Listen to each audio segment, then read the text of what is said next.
YouTube, Instagram, Facebook, Twitter, Grandmom. My name is Hannah Holshoe, aka Hannah Marie Future RD, and this is why you should pick me to be the 2020 Phorm Elite Athlete.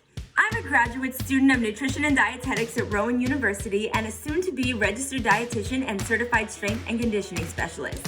Right now, I'm a front desk associate at Four Seasons Fitness and a recreational powerlifter.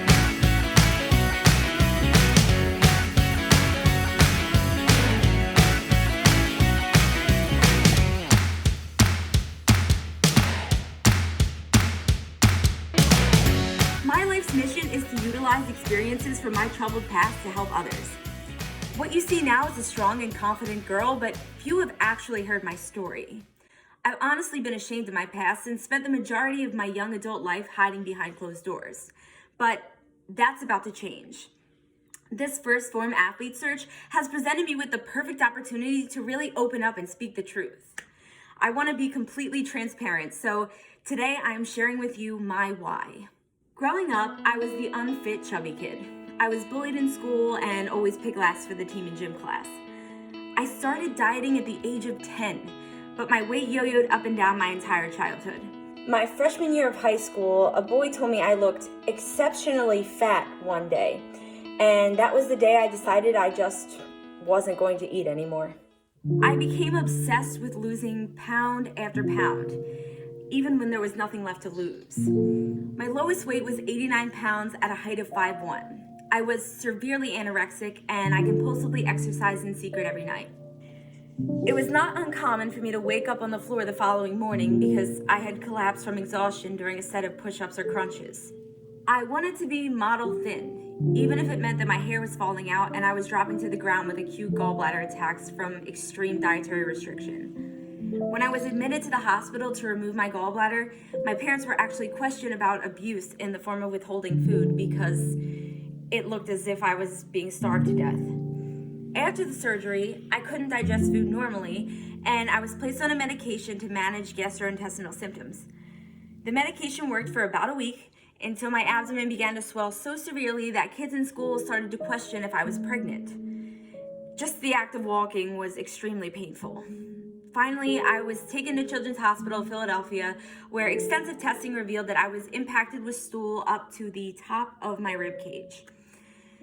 The medication had completely stopped the mobility of my colon, and so I basically lost the ability to go to the bathroom.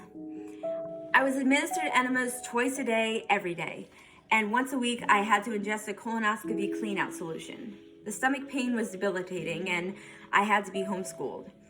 While my friends were getting ready for prom and junior trip, I was getting ready for my next doctor's appointment. I was told that I would never be able to go to the bathroom on my own again and that I would be laxative dependent every day for the rest of my life. I accepted this fate for years, and I had a crappy, pun intended, quality of life.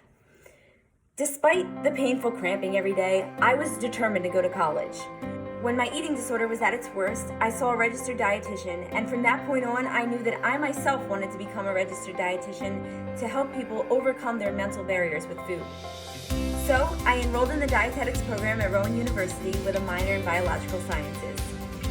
In my studies, I developed a strong interest in medical nutrition therapy. I started to question if food really could be used as medicine. And so one day, I went to my gastroenterologist and I told him that I was stopping all of my medications and my laxatives cold turkey.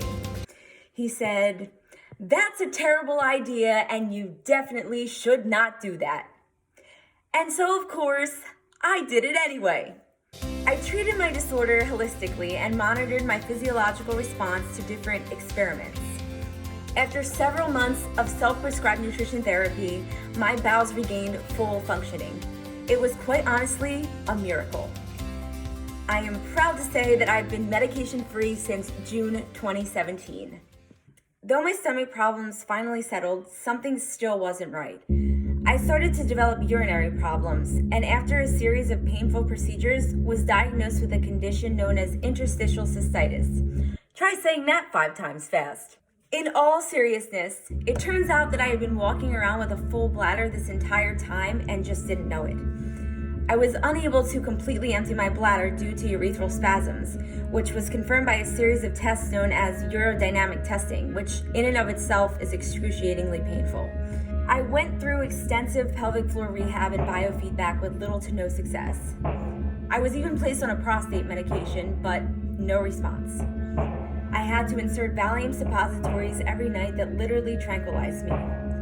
I was too drugged to function in school, and unfortunately, I had to drop down to part-time. At the age of 19, I was told that I was at risk of kidney infection and ultimately the possibility of being placed on kidney dialysis.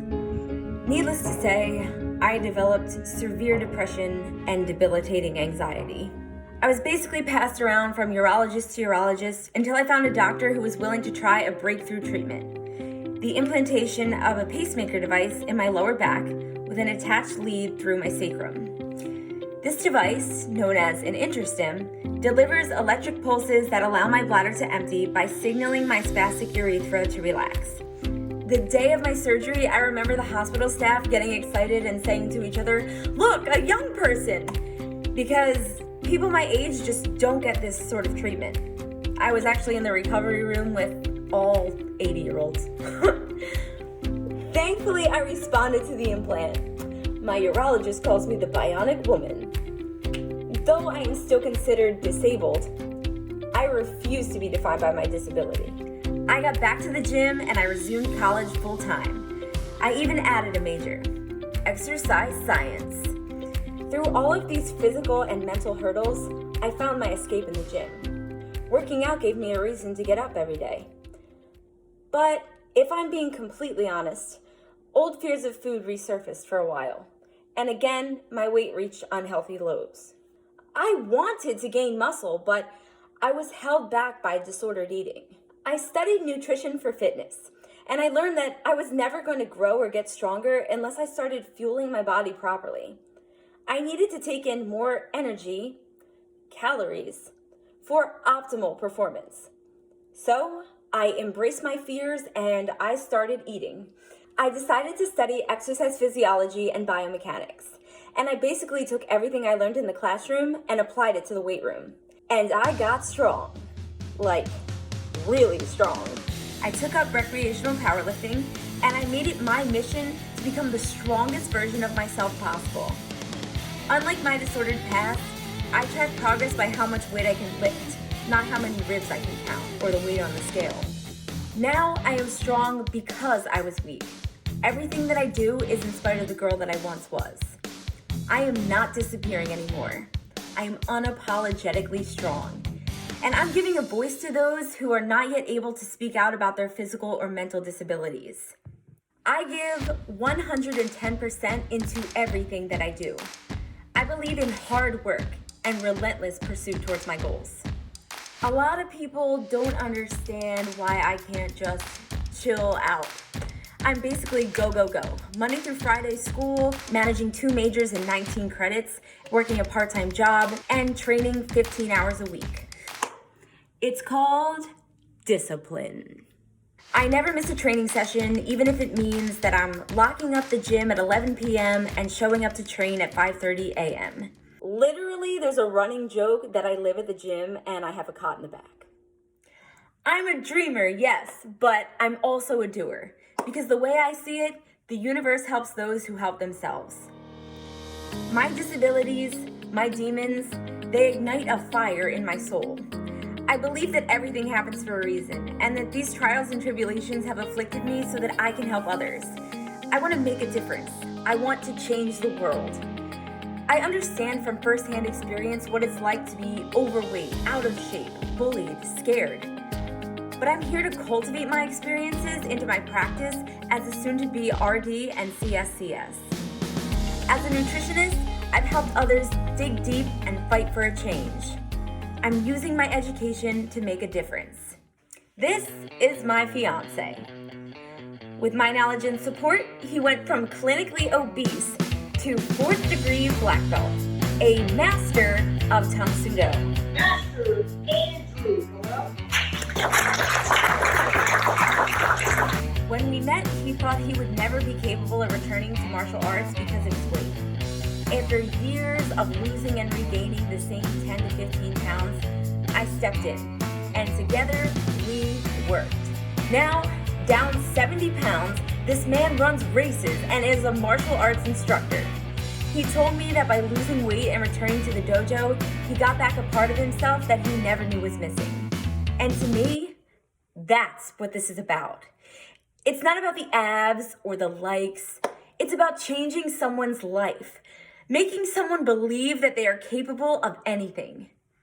I don't care what you look like, how much weight you lift. If you're disabled, like me, every person, big or small, athlete or average Joe, can benefit from my message. Never give up. They told me I would never function without medication, that I was too little to lift weights. I could be sitting on the couch right now collecting disability. But I'll be damned if I settle for mediocrity. Quite the opposite. My weaknesses serve as motivation for me to do great things and to make an impact on the world. I am ready to join the movement. It would be an absolute honor to carry out my mission with a company, a family, that shares these core values. And that is why I am first. Phorm.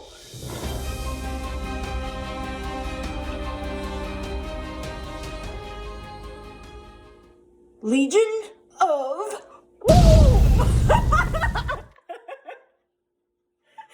Alright, cut it. Let me down. Just drop. Drop. Literally, like it.